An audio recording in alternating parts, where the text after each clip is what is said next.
মাওলানা শিব্বির আহমেদ, আপনার কাছে যাচ্ছি যে আমাদের দেশে জাকাত দেয়, ভালো কথা।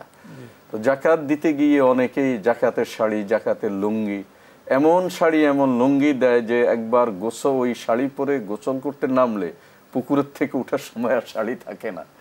এটা কতটুকু উচিত? এটা কি একটা উপহাস নয়? জাকাত তো কারো প্রতি কোনো ব্যক্তির করুণা নয়, হাক্কুল লিসাইলি ওয়াল মাহরুম। আপনি এই বিষয়টা একটু ব্যাখ্যা করেন। এটা এমন একটা উপহাস, অর্থাৎ জাকাত এটা ফরজ বিধান।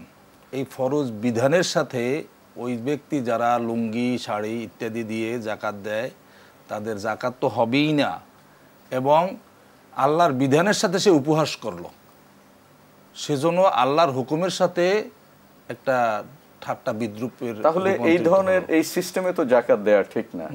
বরঞ্চ জাকাত দেওয়া উচিত ছিল একজন ব্যক্তি, যাতে যদি তাই দেয়া হয় ভালো কিছু দাও, যাতে করে ওই লোকটা ব্যবহার করতে পারে। আরেকটা বিষয় হলো আমরা কয়েকজনে মিলে তো একজনকে প্রোভাইড করতে পারি, এটাই তো হওয়া উচিত। জি মোহতারাম, সুন্দর বলেছেন।